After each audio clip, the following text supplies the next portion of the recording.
오늘 우리에게 주신 하나님의 말씀은 요한복음 7장 14절부터 24절입니다. 요한복음 7장 14절부터 24절 봉독하겠습니다. 이미 명절의 중간이 되어 예수께서 성전에 올라가사 가르치시니 유대인들이 놀랍게 여겨 이르되 이 사람은 배우지 아니하였거늘 어떻게 그를 아느냐 하니 예수께서 대답하여 이르시되 내 교훈은 내 것이 아니요 나를 보내신 이의 것이니라. 사람이 하나님의 뜻을 행하려 하면 이 교훈이 하나님께로부터 왔는지 내가 스스로 말함인지 알리라. 스스로 말하는 자는 자기 영광만 구하되 보내신 이의 영광을 구하는 자는 참되니 그 속에 불의가 없느니라. 모세가 너희에게 율법을 주지 아니하였느냐? 너희 중에 율법을 지키는 자가 없도다. 너희가 어찌하여 나를 죽이려 하느냐? 무리가 대답하되 당신은 귀신이 들렸도다. 누가 당신을 죽이려 하나이까? 예수께서 대답하여 이르시되 내가 한 가지 일을 행하매 너희가 다 이로 말미암아 이상히 여기는도다. 모세가 너희에게 할례를 행했으니 그러나 할례는 모세에게서 난 것이 아니요 조상에게서 난 것이라. 그러므로 너희가 안식일에도 사람에게 할례를 행하느니라. 모세의 율법을 범하지 아니하려고 사람이 안식일에도 할례를 받는 일이 있거든 내가 안식일에 사람의 전신을 건전하게 한 것으로 너희가 내게 노여워하느냐? 외모로 판단하지 말고 공의롭게 판단하라 하시니라. 아멘.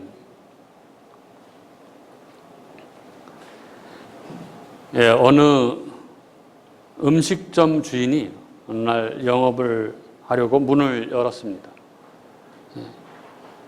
문을 열자마자 그때 어려 보이는 한 어린아이와 앞을 보지 못하는 어른이 조심스럽게 문을 열고 들어오는 것이었습니다. 음식점 주인은 그들의 행색만 보고 밥을 얻어먹으려고 온 사람들로 생각하고 아직 영업 개시를 하지 않았으니까 다음에 오라고 그렇게 말했습니다. 그러나 그 여자아이는 아무 말도 하지 않고 앞을 못 보는 어른의 손을 이끌고 음식점 중앙에 자리를 잡고서는 이렇게 말했습니다. 아저씨, 오늘이 우리 아빠 생일인데요. 빨리 먹고 갈게요. 죄송해요. 그제야 음식점 주인은 그들이 얻어먹으러 온 사람들이 아니라고 판단했지만 그래도 행색이며 뭐며 영 마음이 불편했습니다. 할 수 없이 아이가 주문한 국밥 2그릇을 갖다 주고 그들의 모습을 물끄러미 바라보았습니다. 아이는 아빠 내가 국그릇에 소금을 조금 넣어줄게 그렇게 말하고는 소금과 함께 자기 국그릇에 있는 고기를 떠서 앞을 보지 못하는 아빠의 그릇에 가득 담아주는 것이었습니다. 그리고서 아이는 아빠 이제 됐어 어서 먹어 주인 아저씨가 빨리 먹고 가야 한대 어서 먹어 내가 김치 올려줄게. 그 광경을 지켜보던 주인은 조금 전 행색만 보고 그들을 판단했던 자신의 행동이 너무 부끄러워서 고개를 제대로 들을 수 없었다고 합니다. 판단. 타인을 판단하지 말라. 우리에게는 타인을 판단할 자격이 없다라는 말을 흔히들 많이 합니다. 그러나 여러분, 사실 타인을 판단하지 말라고 아무리 외쳐도 우리의 머릿속에서 판단이 일어나는 것을 멈추는 것은 사실 불가능합니다. 만약 어떤 사람이 자기 스스로 나는 타인을 절대 판단하지 않아 이렇게 말한다면 그는 정말 위대한 영성의 소유자이거나 아니면 반대로 매우 심각한 자기 기만에 빠진 사람일 수 있습니다. 물론 후자일 가능성이 훨씬 크죠. 나는 노란색 꽃이 좋아. 혹은 나는 이 커피 향이 좋아. 혹은 그의 인상은 뭐 좀 그냥 평범했어. 이런 것들은 우리 일상에서 일어나는 판단들입니다. 세계적인 사회심리학자인 뉴욕 대학의 조너선 하이트 교수는 이 판단하려는 욕구는 인간의 본질적 속성이라고 그렇게 말합니다. 인간은 낯선 사람을 만났을 때 상대방의 여러 가지 비언어적 신호를 통해서 이 사람이 믿을 만한 사람인지 혹은 위험한 사람인지를 본능적으로 판단을 한다는 것입니다. 그리고 아주 오랜 세월 이러한 판단은 인간의 생존과 직결되는 그런 문제였다고 그는 말합니다. 우리는 마트에서 뭐 라면 한 봉지를 사더라도 진열된 여러 라면 중에서 오늘은 어떤 라면을 살까? 이렇게 순간적으로 판단을 합니다. 또 유튜브 영상을 보면서도 이것을 계속 볼지 판단을 하죠. 또 구독을 해야 할지 판단을 합니다. 이렇게 인간의 삶의 판단은 필수적인 그러한 것이죠. 그런데 이렇게 인간 일상의 필수적인 이 판단의 문제에 있어서 너무나도 중요한 그러한 것이 있습니다. 그것은 바로 그리스도가 누구신가 하는 것이죠. 이 문제는 뭐 피하든 피하지 않든 이 문제에 대한 대답과 믿음 여하에 따라서 인간의 영원한 운명이 결정되기 때문에 이 문제는 너무 중요한 그러한 문제입니다. 우리는 언젠가는 하나님의 심판대 앞에 서게 될 것입니다. 그때 우리는 이것이 얼마나 중요한 문제였는지를 알게 될 것입니다.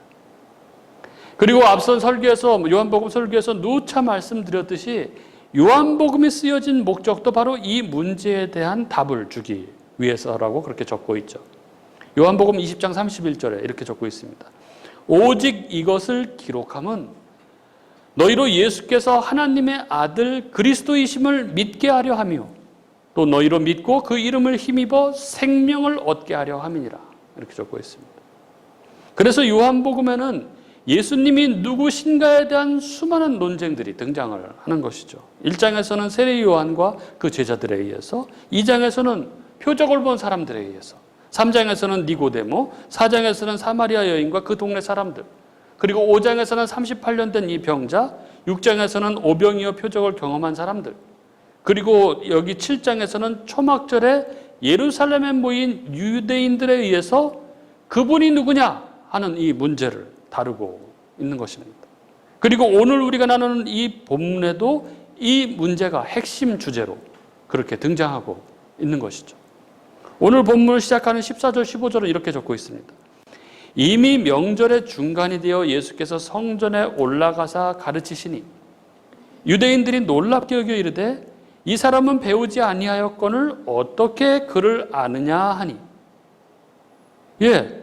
명절 중간, 이 초막절 중간쯤 되었을 때, 즉 명절 축제의 흥이 절정을 향하여 갈 무렵에 예수께서 성전에 오셔서 가르치시기를 시작하셨습니다. 그런데 그들이 예수님의 가르침을 듣고는 아주 소스라치게 놀랍니다. 그러면서 이렇게 말하는 거죠. 이 사람은 배우지 아니하였거늘 어떻게 글을 아느냐. 이 말은 이 사람이 글자를 어떻게 알지? 이런 의미는 아닌 것이죠. 예수님이 문맹이 아니었을 뿐 아니라 이 사람들의 이 말은 이런 뜻이 아니었습니다. 여기 이 글자라고 번역된 이 헬라어 그람마는 다른 의미로 글의 내용 혹은 학문 또는 성경에서는 자주 율법으로 그렇게 사용되기도 합니다. 따라서 이 구절은 이 사람이 어떻게 이렇게 율법을 아느냐 혹은 이 사람이 어떻게 이 정도의 학식이 있느냐 이런 의미인 것이죠. 당시의 유대인들은 늘 회당에서 성경 말씀을 들었습니다. 그들은 절기마다 성전에 올라갔죠. 그러니까 어지간한 사람이면은 성경 여러 구절들에 대해서 늘 익숙합니다. 게다가 유대인들은 어릴 때서부터 늘 성경을 보고 배우고 암송하고 했죠. 즉 누구나 유대인이라면은 하나님의 말씀에 대해서 너무나 잘 압니다. 따라서 유대인들이 이렇게 놀란 것은 이 사람이 글을 알다니 이런 거나 아니면 이 사람이 성경을 좀 아네? 이게 아니라 예수님의 너무나 놀라운 그 성경에 대한 해박한 지식, 특히 성경 해석 때문에 그들이 이렇게 소스라치게 놀란 것이죠. 그러면 왜 유대인들은 이런 탁월한 성경 해석과 전개를 보여주신 예수님에 대해서 우와, 이분이 누구시지? 이분이 누구신데 이렇게 탁월한 성경을 해석을 하시는 거지? 정말 이 놀라운 사람 이분이 누구지? 이렇게 말하지 않고 이 사람은 배우지 아니하였거늘 어떻게 이렇게 성경을 잘 아는가? 이렇게 이야기를 했을까요? 그들의 이런 반응은 그건 예수님의 출신 배경 때문에 그들이 이렇게 반응하고 있는 것이죠. 예수님은 미가서의 예언대로 베들레헴에서 태어나셨습니다. 그런데 유대인들은 대부분 예수님을 갈릴리 나사렛 출신으로 알고 있었습니다. 게다가 예수의 아버지 요셉은 미천한 목수였고, 그래서 그들은 예수를 랍비 교육 같은 정기 교육을 받아본 적이 없는 그저 그냥 무식한 집안의 사람으로 그렇게 여겼습니다. 그런데 그러한 보잘것없는 배경을 가진 그 사람이 성경을 줄줄 암송하면서 그 성경을 놀랍게 해석하고 강론하자 믿을 수가 없었던 것입니다. 그들은 예수님의 형제들처럼, 앞에서 우리가 나눴던 예수님의 형제들처럼 사람의 영광과 세상적 자랑을 중요시했던 사람들, 즉 그들은 사람의 겉모습과 배경으로 그 사람을 판단하고 평가했던 것입니다.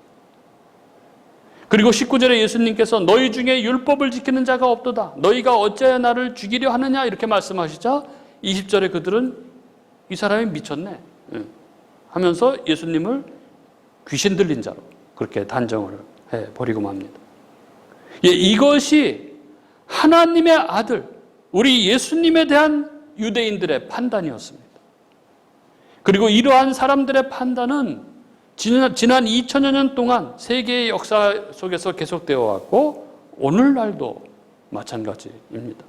단지 오늘날에는 이 사람들이 이 문제를 회피하거나 무시하려는 그런 경향이 농후한 것이죠. 즉 예수가 하나님이면 어떻고 하나님의 아들이면 어떻고 아니면 어떻느냐 하는 식이죠. 나하고 뭔 상관이 있느냐 이런 식입니다. 그러나 이 문제와 상관없는 사람은, 인간은 아무도 없습니다. 아무리 이 문제를 회피하고 살아도 마지막 순간에는 이 문제와 직면하게 되어 있는 것이죠. 마지막 날 모든 인간은 단 한 사람도 예외 없이 이 문제 앞에 영생이냐 영멸이냐 하는 문제가 갈라지게 되는 것이죠. 그렇게 이 문제, 예수, 그는 누구인가? 이것에 대한 판단과 대답은 너무나 중요한 것입니다. C.S. 루이스는 그의 명저인 이 단순한 기독교에서 이 사람들이 예수님을 하나님의 아들인지 아닌지에 대해서 판단하지 않고 그를 그냥 단지 역사 가운데 있었던 훌륭한 선생이라고 보는 견해에 대해서 그는 이렇게 말합니다. 예수님이 스스로 하나님의 아들이라고 말씀하셨는데 이런 예수님을 도덕적인 어떤 선생으로 본다면 이는 이율배반이다 이렇게 이야기를 합니다. 즉 예수님이 거짓말장이 혹은 유대인들이 본문에서 판단했듯이 미친 사람이거나 아니면 참으로 그의 말대로 그가 하나님의 아들이지 둘 중에 하나이지 절대로 도덕선생일 수는 없다는 것이죠.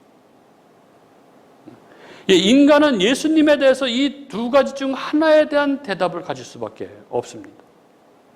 우리도 마찬가지죠. 우리에게 예수는 누구입니까? 여러분, 우리에게 예수는 누구입니까? 그리고 우리는 이 예수가 누구인지에 대해서 판단하는 근거가 어디에 있습니까? 오늘 본문 안에서 우리 주님이 가르쳐 주신 기준을 보게 됩니다. 오늘 본문 안에는 우리 주님이 가르쳐 주시는 기준이 있습니다. 오늘 본문에 나와 있는 예수님이 제시하신 판단 기준은 크게 이렇게 객관적인 것과 주관적인 것 이렇게 나눌 수 있다고 생각을 합니다. 먼저 객관적인 기준, 예수님이 누구신가? 그가 하나님의 아들인지 아니면 미치광이인지를 판단하는 객관적 기준의 첫 번째 기준은 16절에 나와 있듯이 그가 보내신 분의 말씀을 전하는가 아니면 자기 말을 하는가 하는 것입니다. 16절에 예수께서 대답하여 이르시되 내 교훈은 내 것이 아니요 나를 보내신 이의 것이니라. 자기 생각대로 자기 주장만 한다면 미치광이일 확률이 높죠. 그러나 예수님은 당신의 교훈은 나를 보내신 이, 즉 하나님의 것이라고 그렇게 말씀합니다. 당시의 학자들이 자신의 이론적 진정성을 증명하기 위해서 했던 방식이 누구나 인정할 수 있는 어떤 권위로 증명하는 방식이었습니다. 예수님도 이런 방식에 따라서 말씀하고 있는 것이죠. 그리고 예수님의 이 말씀은 우리가 구약 성경에서 하나님께서 주신 모든 말씀에 비추어 볼 때 우리는 이것이 진리임을 확인할 수 있습니다. 예, 구약 성경이 증언하고 있는 바 그 모든 율법의 진의는 예수님의 말씀 안에서 비로소 바른 모습을, 바른 해석을 보게 됩니다. 왜 그렇습니까? 왜냐하면 우리 예수님이 성경의 원저자이시오, 그렇기 때문에 바른 해석자이시기 때문에 그런 것이죠.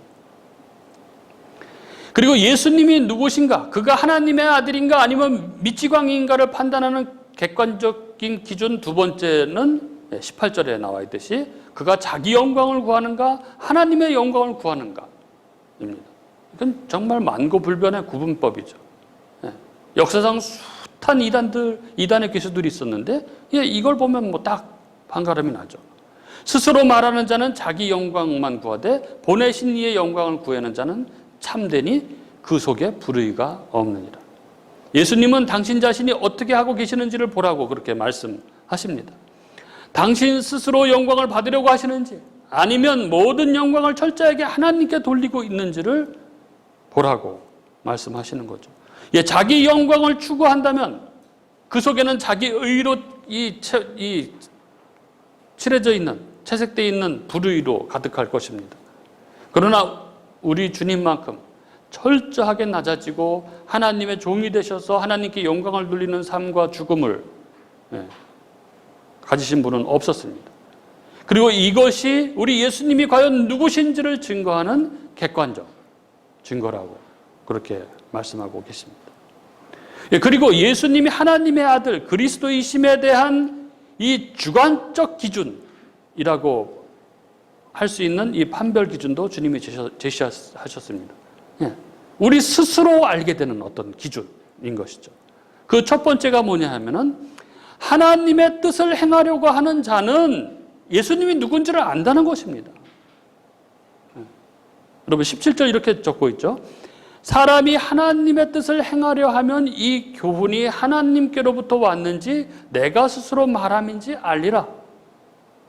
예수님이 말씀하십니다. 너희가 하나님의 뜻을 행하는 자가 맞느냐? 맞다면 내가 누구인지 알 것이다. 너희가 하나님의 뜻을 행하는 자라면은 내가 누구인지 분명히 알 것이다. 이렇게 말하고 있는 것이죠.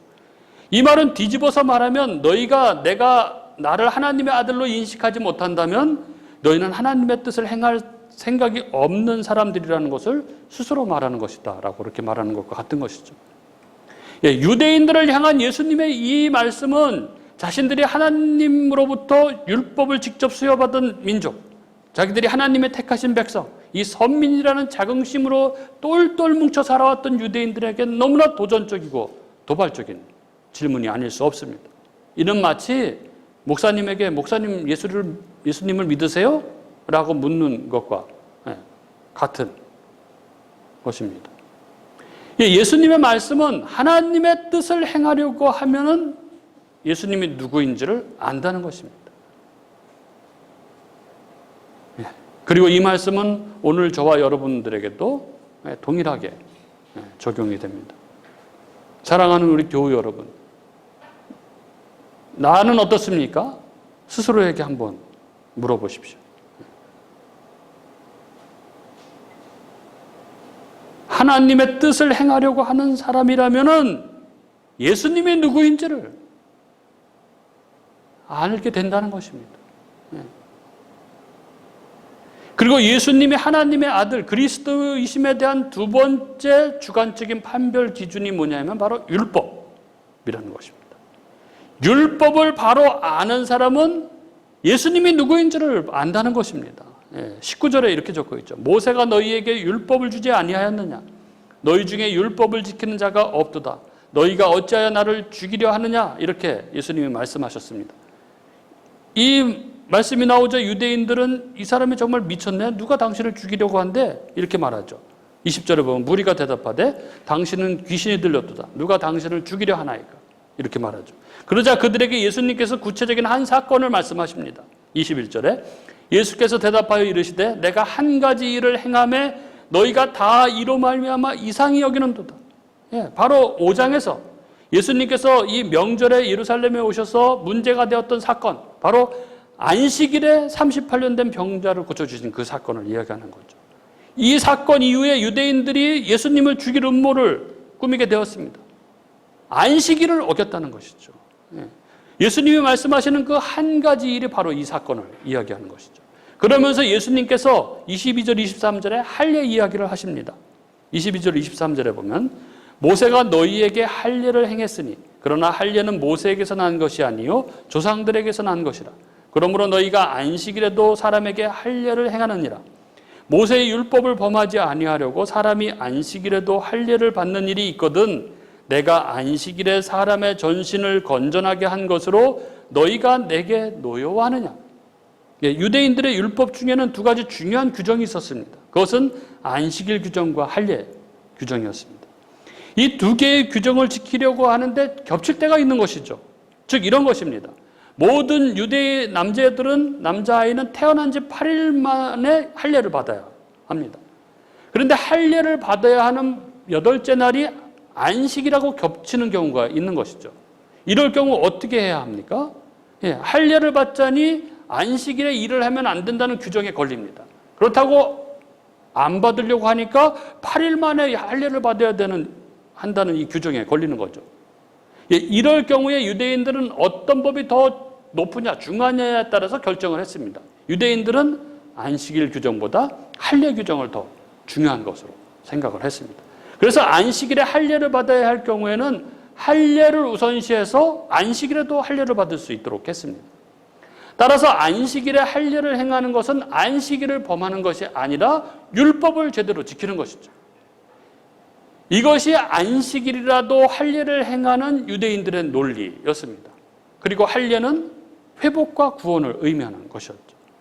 따라서 회복과 구원을 의미하는 할례를 안식일에 행하는 것이 정당하다면 예수님이 안식일에 몸 이 전체의 문제, 안식이 깨진 병자를 회복시키는 일은 더 정당한 일이 아니냐 이렇게 예수님이 말씀하시는 것입니다. 그런데 그 일로 너희가 내가 안식일을 범했다고 나를 해하려고 하지 않느냐 이렇게 말씀하시는 것이죠. 여기서 예수님이 하시는 말씀의 요지가 무엇입니까? 그것은 바로 너희가 율법을 바로 알고 행하느냐 아니면 너희가 율법을 바로 알지 못하고 그저 형식적으로 율법의 외양만을 지키고 있는 것 아니냐, 율법주의가 아니냐 하는 것입니다.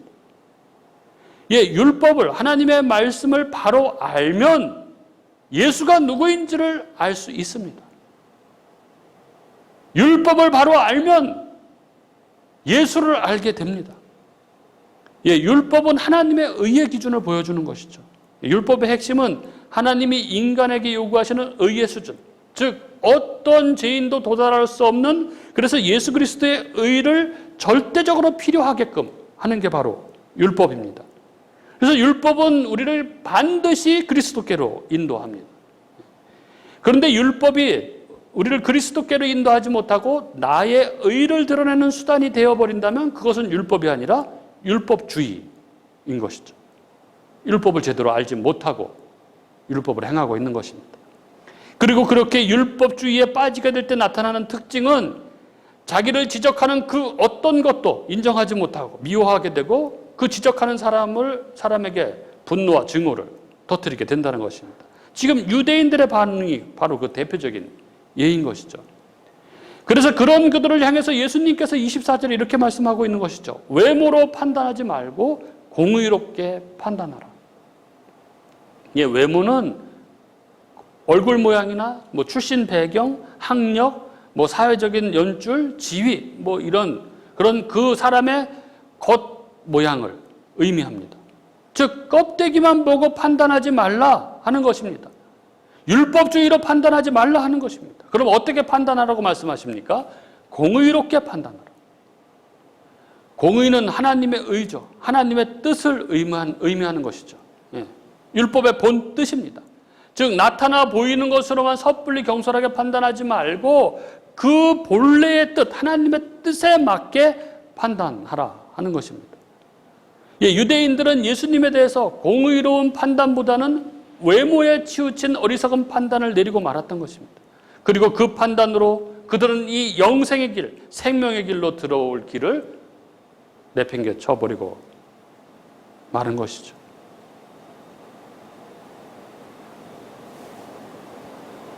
그리고 그 예수님을 이렇게 외모로 판단하던 사람들은 앞서 말씀드린 듯이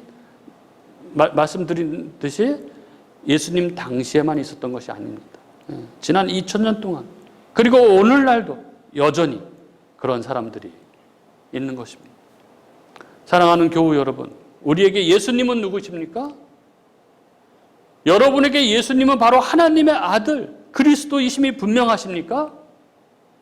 오늘 이 말씀이 우리 심령에 하나님의 음성으로 그렇게 울려 퍼지는 은혜가 있기를 바랍니다. 그리고 우리가 오늘 또 하나 생각해야 할 것이 있습니다.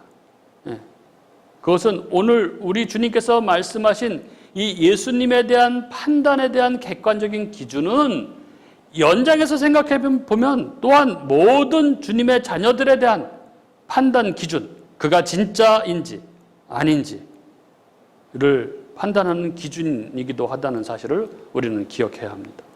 사랑하는 우리 교우 여러분, 나는 나의 말을 하고 있습니까? 하나님의 말씀을 전하고 있습니까? 나는 나의 영광을 구하는 삶을 살고 있습니까? 아니면 하나님의 영광을 구하는 삶을 살고 있습니까? 나의 말과 나의 행동들을 오늘 이 말씀 앞에 세워서 말씀의 조명을 받을 수 있기를 바랍니다. 그래서 만약 이 말씀이 나의 심령을 찌르는 말씀이라면 우리는 기도해야 합니다. 우리는 성령님께 도움을 구해야 합니다. 왜냐하면 성령께서 우리에게 오셔서 거듭나게 하시고 우리의 눈을 열어주지 않으시면 우리는 예수님에 대해서 바르게 판단하고 예수님을 받아들일 수 없기 때문에 그렇습니다. 그래서 시편 기자는 이렇게 기도했습니다. 시편 119편 18절에 보면 내 눈을 열어서 주의 율법에서 놀라운 것을 보게 하소서. 그래서 우리는 항상 설교 말씀을 들을 때, 그리고 우리가 성경을 읽고 묵상할 때 먼저 이렇게 기도해야 합니다. 주님, 성령께서 내 눈을 열어주셔서 머리와 마음으로 주님을 알게 하옵소서. 이렇게 기도해야 하는 것이죠. 그리고 또한 우리가 잊지 말아야 할 것이 있습니다. 그것은 뭐냐면 율법, 하나님의 말씀은 타인이 아니라 나 자신을 판단하는 하나님의 기준이라는 것입니다. 하나님께서는 나에게 항상 기뻐하라고 말씀하셨고 나에게 쉬지 말고 기도하라고 하셨습니다. 나에게 시와 찬미와 신령한 노래를 부르며 무엇을 하든지 주의 이름으로 하라 이렇게 말씀하셨습니다. 나에게 세상의 빛과 소금이 되어서 말씀을 전파하라고 하셨습니다. 이걸 절대 잊으시면 안 됩니다. 하나님의 말씀은 나에게 하시는 말씀이라는 것을 절대 잊으시면 안 됩니다. 이렇게 하나님의 말씀이 언제나 나를 향하고 있다는 것을 아는 사람들은 그 말씀을 나에게 말씀하시는 하나님의 말씀으로 받고, 그래서 그 말씀으로 내 삶을 조명함으로써 그 삶에 그 영이 새로워지는 복을 누리며 살아가게 되는 것입니다. 오늘 우리는 이 판단이라는 제목으로 하나님 말씀을 들었습니다. 오늘 말씀 안에서 우리 주님에 대한 참된 판단, 그가 바로 하나님의 아들, 그가 바로 우리의 죄를 사하시고 우리에게 생명을 주시는 그리스도이심을 분명하게 판단하는 그런 은혜의 시간이 될 수 있기를 바랍니다.